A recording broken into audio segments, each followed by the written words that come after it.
যা পায় তা দিয়ে ওরা তিনজনে খেত। একদিন ব্রাহ্মণ একটু ধান পেয়ে রেখে দিয়েছিল। পরের দিন ব্রাহ্মণ ভিক্ষা করতে বেরিয়ে গেছে, তখন দুই বোন যে একটু ধান খেয়ে রৌদ্রে শুকোতে দিল। এমন সময় রাজার বাড়ির ঘোড়া এসে সব ধান খেয়ে চলে গেল। তখন ওরা কী খাবে বলে কান্নাকাটি করছিল। এমন সময় এক সাধু এসে ওদেরকে জিজ্ঞেস করে জানতে পারলেন রাজার বাড়ির বুড়া এসে সব ধান খেয়ে গেছে, এখন ওরা উপোস থাকতে হবে। তখন ওই সাধু বললেন, দেখো খুঁজে তোমরা দুই একটা দান যদি পাও আমাকে দাও। তখন ওরা খুঁজে দুটা দান পেয়ে সাধুর হাতে দিল। সাধু তখন ওই দুইটা দানকে চাল বের করে ওদের হাতে দিয়ে বললেন, তোমরা ঘর বাড়ি মুছে পরিষ্কার করে একটা ডেকচিতে জল ভরে এই দুইটা ধান দিয়ে উনানে আগুন জ্বালিয়ে হাততালি দিয়ে বলবে, কর্মপুরুষের ভরে বাঘটুকু ভরে। তারপর কোথায় চলে গেলেন সাধু।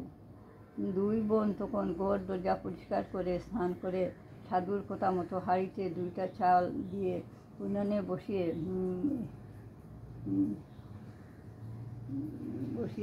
চলে গেল। সাধুর বসিয়ে চলে গেল। এই কথাটা বলে সবে বসে থাকলো। কিছুক্ষণ পর ওরা বলল, দেখি গিয়ে ভাত হলো নাকি। গিয়ে দেখে ভাত হাঁড়ি ভর্তি হয়ে ভাত বেয়ে বেয়ে পড়ছে। তখন কী করে খাওয়া যায়? বাড়ি থেকে গাছের পাতা পেড়ে শাক বানিয়ে ওরা দুই বোন পেট ভরে খেলো আর বাবার জন্য রাখলো। বাবা এসে ভাত দেখে জিজ্ঞেস করাতে ওরা বাবাকে বলল, আর একজন সাধু ওকে বলে গেলেন দুধ বসিয়ে আর সাধু ওকে বলে গেলেন দুধ বসিয়ে কর্মপুরুষের পূজা করতে। তখন থেকে দুই বোন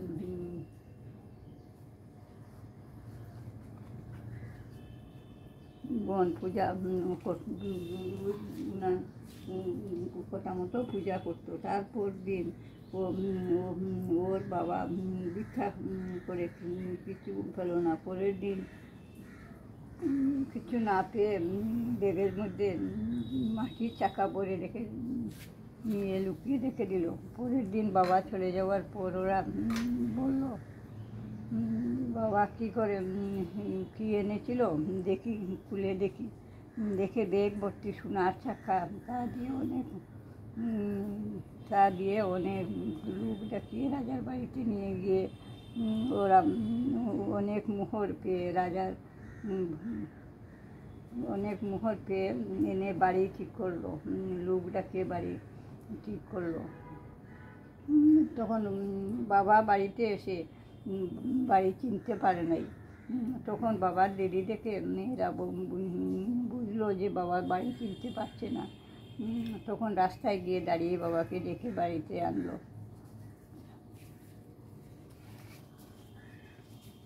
বাবা জিজ্ঞেস করাতে ওরা বলল, কাল যে তুমি এনেছিলে ব্যাগ ভর্তি সোনা, ওইগুলো দিয়ে নামটা বাড়ি ঠিক করেছি। তারপর ওরা বললো বাবাকে বিয়ে করাবে। তারপর সৎমা এসে ওদের তাড়িয়ে দিল। একদিন বাবা বললেন, চলো তোমাদের মামার বাড়ি যাবে। তখন রাজা বাবার বাড়ি যাবে। তখন রাস্তায় গিয়ে তারপর রাস্তা যেতে যেতে রাত্র হয়ে গেল। তখন রাস্তায় ওদেরকে ফেলে ওরা ঘুমিয়ে গেল। তখন বাবা ওদের ঘুমিয়ে ফেলে চলে আসলো। ঘুম ভাঙতে দেখলো বাবা নেই। তখন ওরা কান্নাকাটি করছিল। ওই সময় একদম ফকির এসে জঙ্গলে ওদেরকে একটু কুটির বানিয়ে দিল। এখানে ওরা গাছের লতা পাতাগুলি দিয়ে পূজা করতো। একদিন রাজার ছেলে ও কোতোয়ালের ছেলে শিকার করতে জঙ্গলে আসলো। এসে দুই মেয়ে দেখে ওরা বললো ওদেরকে বিয়ে করবে। তখন ওরা দুইজন মেয়েকে দুইজনে নিয়ে গেল। তারপর এক বোনের ছেলে হলো। তখন ছেলের মুখে বাতে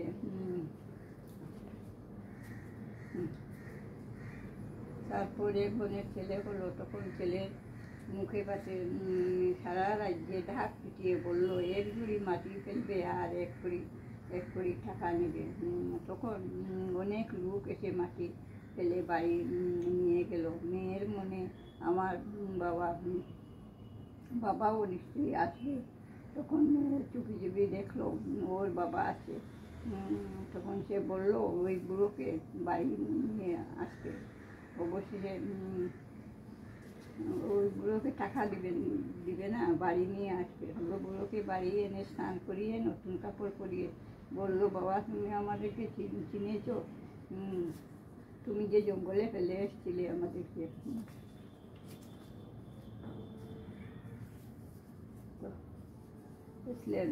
আমরা তোমার মেয়ে। বাবা বলল, সৎ মায়ের কোথায় আমি তোমাদেরকে ফেলে এসেছিলাম, এখন আমাদের খাবার নেই। মেয়েরা বললো, তুমি এখানে থাকো। আর তারপর সৎ মাকে গালি দিয়ে ফেলে আসলো। বাবা মেয়েদের কাছে এখন থাকে। কর্মপুরুষকে ডাকলে হারানো দোল গড়ে আছে, কাটা মাথা জোড়ানো রাজ্যে প্রকাশ হলো কর্মপুরুষের নাম।